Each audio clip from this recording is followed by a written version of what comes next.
एक मिनट सबको।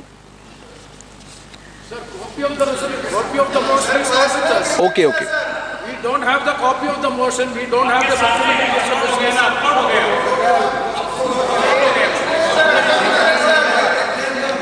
माननीय सदस्यगण, आज जिस विषय पर विचार किया जा रहा है वो विचार और प्रस्ताव जो माननीय संसदीय कार्य मंत्री ने रखा है वो हम सबके लिए पीड़ादायक भी है, लेकिन कई बार ऐसे अवसर आते हैं जब इस सभा को अपने प्रति, राष्ट्र के प्रति अपने कर्तव्यों के निर्वहन के लिए उचित निर्णय लेने होते हैं। माननीय सदस्यगण, संसदीय लोकतंत्र नियमों, उच्च मर्यादाओं से चलता है। ये सदन हमारे देश की सर्वोच्च पीठ है। पिछले 75 वर्षों की हमारी लोकतांत्रिक यात्रा में हमारे सदन की, हमारे लोकतंत्र की एक ऊंची मर्यादा स्थापित हुई है। पूरा देश उच्च संसदीय परंपराओं के लिए हमारी ओर देखता है। इन्हीं उच्च परंपराओं की बदौलत हमारे लोकतंत्र की पूरे विश्व में एक विशिष्ट पहचान है। माननीय सदस्यगण, पिछले 75 वर्षों की गौरवशाली यात्रा में हमारा लोकतंत्र निरंतर सशक्त और परिपक्व हुआ है। जनता के बीच हमारी विशिष्टता लगातार बढ़ी है।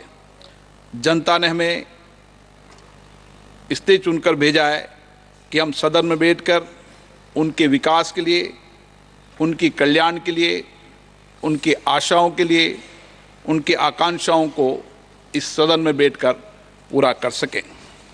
लेकिन हमारे लोकतंत्र की इस गौरवशाली यात्रा में समय समय पर हमारे ऐसे अवसर भी आए हैं जब हमने इस सदन की गरिमा और प्रतिष्ठा, सदन के उच्च मापदंडों को बनाए रखने के लिए उचित निर्णय भी किए हैं। इस सदन के उच्च मर्यादा और लोकतांत्रिक मूल्य ऐसे मूल सिद्धांत है जिसमें किसी प्रकार का कोई समझौता नहीं किया जा सकता। ऐसे में हमारा दायित्व बनता है कि हम शुद्ध अंतःकरण से, ईमानदारी और कर्तव्यनिष्ठा से इन सिद्धांतों की रक्षा के लिए अपने दायित्वों का निर्वहन करें। हम अपने उच्च आचरण में शुद्धता रखें, शुचिता रखें, अपने व्यवहार को से किसी प्रकार का कोई को कष्ट न हो, हमारे व्यवहार से, हमारे कार्य में कोई संदेह न हो, हमारा आचरण ऐसा न हो जिससे कि लोकतंत्र की उच्च मर्यादा और प्रतिष्ठा को कोई ठेस पहुँचे। इस सदन की विशिष्टता और उच्च मापदंड को बनाए रखने, उन्हें संवर्धित करना इस सदन के सदस्य रूप में हम सबका सामूहिक और सर्वोच्च दायित्व है।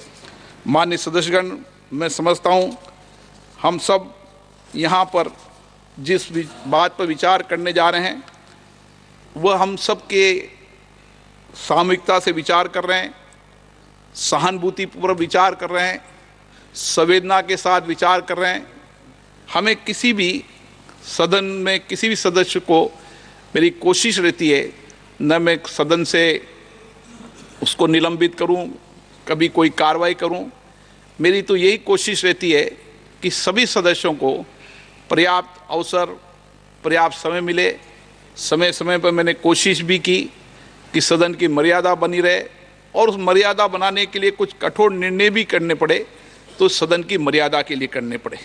और इसीलिए आज भी हम जो भी चर्चा कर रहे हैं उसमें मर्यादा, सदन की गरिमा हम सब के लिए सबसे ऊपर है।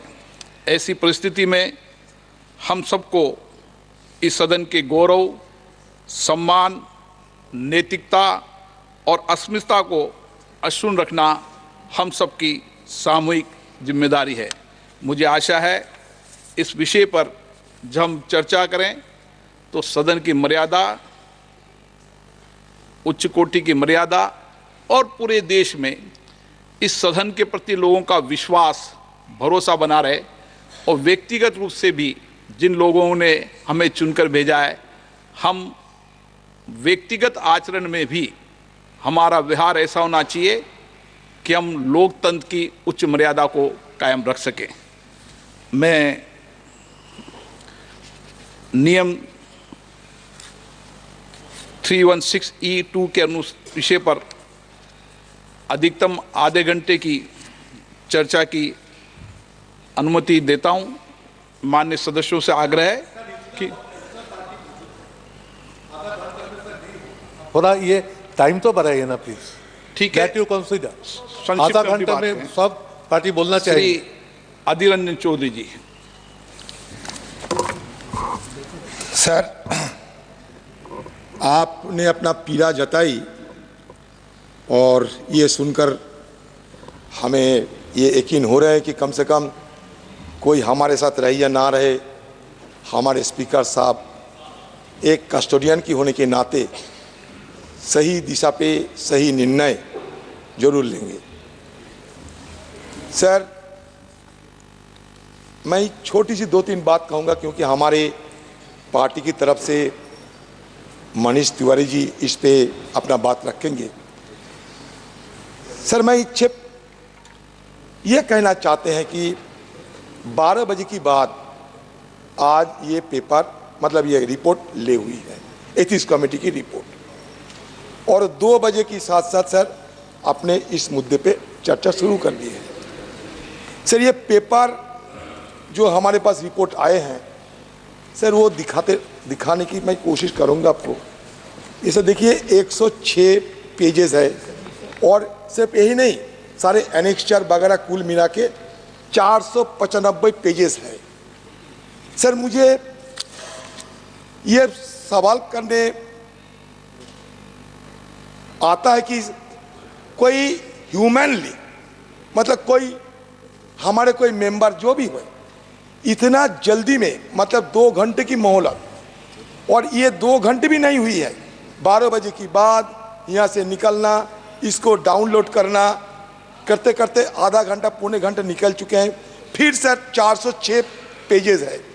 तो आप ये कहिए कि कोई मनुष्यों की इतना क्षमता है कि इतना जल्दबाजी में सारे पेपर पढ़ ले और उसके अंदर कोई गलतियां है, कोई उस बारीकी से जानकारी लेने में वो कोई कामयाब हो सकते हैं? अब बताइए।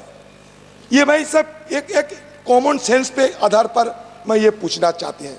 तो इसलिए मैं आप मेरा तरफ से, मेरे पार्टी की तरफ से सर आपसे ये मांग भी रखी है कि 3-4 दिन की मोहलत अब दिया करो, और इस बीच हम सही ढंग से पढ़े, विचार विमर्श करें, और फिर सदन में आकर एक सही ढंग से चर्चा कर, जो आप चाहते हैं, मर्यादा को रखते हुए, उच्च कोटि मर्यादा को पालन करते हुए हम सदन में विस्तार पर चर्चा करें। क्योंकि सर ये एक छोटी मुद्दा नहीं, ये एक नज़ीर बन के जाएंगे। ये नया सदन एक नज़ीर बनाने जा रहे हैं। इसमें सर ये नज़ीर में कोई खामियां ना रहे। सर, मैं छोटी सी बात, मान लीजिए सर कोई न्यायालय में भी अगर किसी को सजा होता है, वो भी मौत की सजा होते हैं, तो न्यायालय पूछते हैं कि भाई आपको कुछ कहना है, जिसको हम नेचुरल जस्टिस बोलते हैं। सर देखिए, ऑडी ऑल्टेरम पार्टेम, ये एक शब्द निकालते हैं सर हमारा रूल से, कि मतलब ये कि ये जिसके खिलाफ कोई मतलब शिकायत है, ये नेचुरल जस्टिस कहते हैं, उनको बोलने का मौका देना चाहिए। जैसे कि महुआ मत को नाम लिए गए, जिक्र किए गए, उनके खिलाफ शिकायतें हैं, तो उनको तो कम से कम बोलने का मौका देना चाहिए। नहीं, आप खुद बताइए सर, मैं आपकी विचार पर ये छोड़ रहे हैं। और साथ साथ सर, ये नया सदन ऐसा ना करे कि नया सदन एक नए कलंकित अध्याय की आगाज ना करे। ये मेरा शंका है सर। जिस सदन में महिलाओं को महिमान्वित किया जाता है sir, this has to be expunged. रोजाना महिला को सर महिला को that to be expunged sir. महिला सर, ये क्या चल रहा है सर? तो चर्चा और जिस सदन में और सदन मेरिट पर चलना चाहिए सर। प्रधानमंत्री इसमें कहते हैं कि महिला रिपोर्ट में जो है उसका चर्चा चलना चाहिए। महिला के लिए और जब 2005 में 10 लोगों को निष्कासित किया गया था, उसी दिन रिपोर्ट दिया गया था, और उस टाइम भी 10 लोगों को इधर अपने बात रखने का मौका नहीं दिया गया था। ये रिकॉर्ड पे है। आज जहां तक मैं जानता हूं, उस माननीय सोमनाथ चटर्जी ने उसके ऊपर रूलिंग दिया गया था। ये क्या बात करे, और कलंकित वगैरह जो हुआ है, सारे देश, इतना बड़ा वाइब्रेंट डेमोक्रेसी, इतना बड़ा दुनिया के सबसे बड़ा डेमोक्रेसी, अभी हमारे पूरे डेमोक्रेसी का जो एक कलंक है, वो कलंक के बारे में वो बात करो। सुनने का हिम्मत नहीं है, क्या करें? अरे हम क्या ज्यादा कुछ मांगे हैं? यहाँ रक्षा मंत्री जी है, प्लीज। मनीष तिवारी जी, हो गया ना इनका विषय? 1 मिनट राम गोपाल जी प्लीज। अध्यक्ष जी, मुझे 31 साल वकालत करते हो गए और कई बार ऐसा मौका आया है कि जल्दी में बहस करनी पड़ती है, पर शायद आज पहली बार किसी कागज को बगैर संज्ञान में लिए मैं बहस करने के लिए खड़ा हुआ। ये बड़ी विडंबना है कि 12 बजे पटल के ऊपर रिपोर्ट रखी जाती है और 2 बजे उसकी बहस लगा दी जाती है। जैसे अधीर रंजन जी ने कहा, heavens would not have fallen, आसमान नहीं गिर जाता अगर 3-4 दिन हमको दे दिए जाते कि इस कागज को, ये जो रिपोर्ट है, इसको संज्ञान में लेकर, इसको पढ़कर अपनी बात एक अच्छे ढंग से हम इस सदन के समक्ष रख सकते, क्योंकि एक बहुत ही संवेदनशील मामले के ऊपर ये सदन फैसला करने जा रहा है। पर अध्यक्ष जी, मैं 4-5 चीजें जो बहुत ही बुनियादी हैं और जो नेचुरल जस्टिस से और जो मौलिक अख्तियार हैं उनसे जुड़ी हुई हैं, उसके ऊपर मैं जरूर अपनी बात कहना चाहता हूं। पहला सवाल यह है अध्यक्ष जी, that can the procedure of the ethics committee override the fundamental principle of natural justice, which is the organizing principle of every justice system in the world? और ये बात मैं इसलिए कह रहा हूं कि हमने जो अखबारों में पढ़ा उससे बहुत साफ तौर पर यह चीज निकल के आई कि जिनको अभियुक्त बनाया गया, जिनके ऊपर लांछन लगाए गए, उनको अपनी बात पूरी तरह रखने का मौका भी नहीं दिया गया। ये किस तरह का प्रोसीजर है? ये किस तरह की न्यायिक प्रक्रिया है? और इसलिए ये जो फंडामेंटल प्रिंसिपल है नेचुरल जस्टिस का, कि जिस व्यक्ति के ऊपर आरोप लगाए जाते हैं, जिसको अभियुक्त बनाया जाता है, उसको अपनी पूरी बात कहने का मौका मिलना चाहिए, और जिस व्यक्ति ने आरोप लगाए हैं उसको क्रॉस एग्जामिन करने का मौका मिलना चाहिए। और जहां तक मेरी जानकारी है, जिन लोगों ने आरोप लगाए हैं, ना सुश्री महुआ मित्रा को और ना उनके किसी वकील को उनको क्रॉस एग्जामिन करने का मौका दिया गया। मेरा दूसरा सवाल यह है अध्यक्ष जी, मैंने रूल जो 316D है, rule 316D of the rules of procedure and conduct of business, उसको ध्यान से पढ़ा है। उसमें ये लिखा है, the recommendations of the committee shall be presented in the form of a report. अब मैं एक बुनियादी सवाल पूछना चाहता हूं कि फौजदारी के कानून में 2 चीजों में फर्क है, कन्विक्शन और सेंटेंसिंग में फर्क है। जो एथिक्स कमेटी है वो ये तो सिफारिश कर सकती है कि कोई व्यक्ति गुनाहगार है या बेगुनाह है, पर एथिक्स कमेटी ये सिफारिश नहीं कर सकती कि उसको दंड क्या दिया जाना चाहिए। This is a fundamental distinction. That power lies with this house. The ethics committee at best can make a recommendation that whether a person is guilty or a person is innocent. It is this house sitting as a jury which has the powers to decide the quantum of punishment, Mr. Speaker. So therefore, the recommendation of the ethics committee is fundamentally flawed in my respectful submission. Okay. तीसरा, अध्यक्ष जी, आज सारी पार्टियों ने 3 line whip issue किया है। मैं एक बुनियादी प्रश्न पूछना चाहता हूं। Today this house is sitting as a judge and a jury in an impeachment proceeding, or when you are considering the report of the privileges committee, or you are considering the report of the ethics committee. Can a party direct its members to vote in a particular way? Can a whip even be issued? Because this is like directing a judge to decide a matter in a particular manner. This is a complete diversity of justice. First of all, Mr. Speaker, sir, this house should be adjourned. All the whips should be withdrawn from all the sides, because we are not sitting as ordinary members of this house. We are sitting as judges in a jury in order to decide the fate of one of our honorable colleagues, and I am afraid that cannot be done through whip-driven tyranny. Okay. So therefore, अध्यक्ष जी, अभी मैं खत्म नहीं हुआ, अभी तो बुनियादी सवालों के ऊपर हूं, रिपोर्ट पे तो मैं आया भी नहीं हूं, जरा सुन लीजिए, क्योंकि ये बहुत ही बुनियादी सवाल है। मैं अगला सवाल आपसे ये पूछना चाहता हूं। आप संसद में कर रहे हैं या कोर्ट में डिबेट कर रहे हैं? बिकॉज ये कोर्ट है अध्यक्ष जी। अध्यक्ष जी, today we are sitting as a court, we are not sitting as parliament. Today we are sitting as जजेस to decide the fate of one of our colleagues. We are not sitting as parliament today. We are sitting as a judge and a jury. There is a fundamental distinction between the two. Please, एक minute, माननीय सदस्यगण, ये संसद है, ये court नहीं है।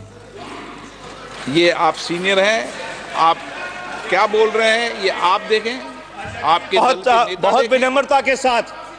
4:30 मैं न्यायाधीश नहीं हूं पार्टनर, अध्यक्ष जी न्यायाधीश नहीं हूं, अध्यक्ष जी सभापति हूं। अध्यक्ष जी, मैंने पिछले 4.5 पौने 5 साल में कभी आपकी बात नहीं काटी है। आपकी हर रूलिंग को सर माथे पर रखा है, पर आज ये दुर्भाग्यपूर्ण बात है, पर मुझको आपसे डिसएग्री करना पड़ेगा, क्योंकि आज हम एक संसद के रूप में नहीं बैठे हैं। Today we are sitting as a jury, we are sitting as judges to decide the fate of one of our colleagues. My next question, Mr. Speaker, sir. माननीय सदस्य, एक प्लीज, इस जुडिशली में और सभा में अंतर है। आप वरिष्ठ अभिवक्ता हैं, मैं यहाँ निर्णय नहीं कर रहा, यहाँ निर्णय सभा कर रही है। आप गलत तरीके के तर्कों को यहाँ पर मत रखिए। ये रिकॉर्ड में जाती है चीजें, आप गलत तरीके से। मैं न्यायाधीश नहीं हूं, मैं सभापति हूं, और निर्णय करेगी सभा, निर्णय करेगी। और हमने किसी के लिए ऐसे ही आपने कहा, इसलिए आपने हमने तो थोड़ी कहा है कि ऐसे ही वोट करो, हमने तो व्हिप किया है प्रेजेंट करने के लिए। प्लीज एक मिनट बैठिए। ये सभा निर्णय कर रही है, और जब सभा निर्णय करती है तो सभा निर्णय करती है। प्लीज। मैं बहुत अदब और सत्कार के साथ एक बात पूछना चाहता हूं। क्या एक न्यायमूर्ति को या न्यायाधीश को यह कहा जा सकता है कि नहीं be directed to decide in a particular manner? आप 10th शेड्यूल के तहत जब व्हिप इशू करते हैं, you are virtually directing your members to decide in a particular manner. This is the complete antithesis of natural justice. It is the complete antithesis of natural justice. The fundamental principles of natural justice are being thrown to the winds in this house. I would urge you, Mr. Speaker, sir, that the whip needs to be withdrawn, because we are sitting as a jury. The whip needs to be withdrawn. आप अभी सुन। अध्यक्ष जी, मैंने अपनी जिंदगी में कभी ऐसा नहीं देखा है कि जब कोई सभा न्याय करने बैठी हो, न्यायमूर्ति के रूप में बैठी हो, तो एक व्हिप के माध्यम से उनको यह हिदायत दी जाए कि आपको फैसला एक तरीके से करना है, अपना विवेक, अपना कॉन्शियंस, अपना सेंस ऑफ जस्टिस इस्तेमाल करके नहीं करना, एक पर्टिकुलर तरीके से फैसला करना है। हिना गावित जी, मैं अध्यक्ष जी अगली बात पे आता हूं, अगली बात पे आता हूं, एक अगली बात पे आता हूं। 1 मिनट आप कंक्लूड कर दो। अध्यक्ष जी, संविधान की धारा 105, article 105 of the Constitution gives powers, privileges and immunities to members of Parliament. I want to read out Article 105(2). Mr. Speaker, sir, Article 105(2) says, no member of Parliament shall be liable to any proceedings in any court in respect of anything said or any vote given by him in Parliament or any committee thereof, and no person shall be so liable in respect of the publication by or under the authority of either House of Parliament of any report, paper, vote or proceedings. Mr. Speaker, sir, 105(2) was inserted into the Constitution in order to give complete immunity.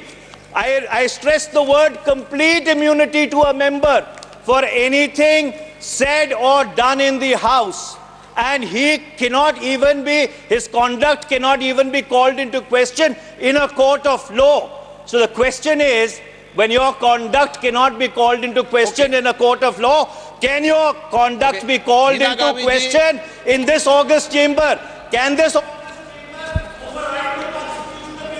माननीय सभापति महोदय, बहुत दुख हो रहा है कि आज हमें ऐसे विषय पर यहाँ एक सेकंड, हाँ बोलिए।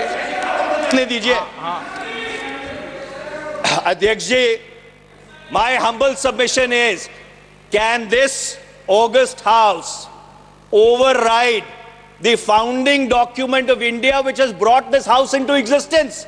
And the answer is no.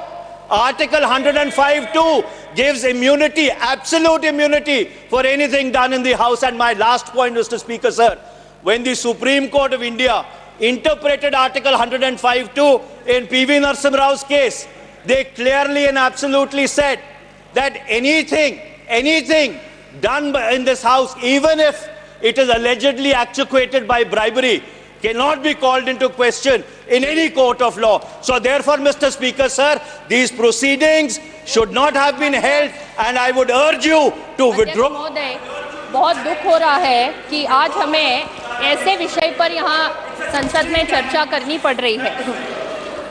हमारे विरोधी पार्टी के साथियों ने कहा कि एक ही दिन में रिपोर्ट लाए, एक ही दिन में आप चर्चा लाए, तो उन्हें मैं याद करवा दूं, 2005 में सेम डे रिपोर्ट उनकी सरकार थी, सेम डे रिपोर्ट आया था और 10 सांसदों को सेम डे इन्होंने निकाला था।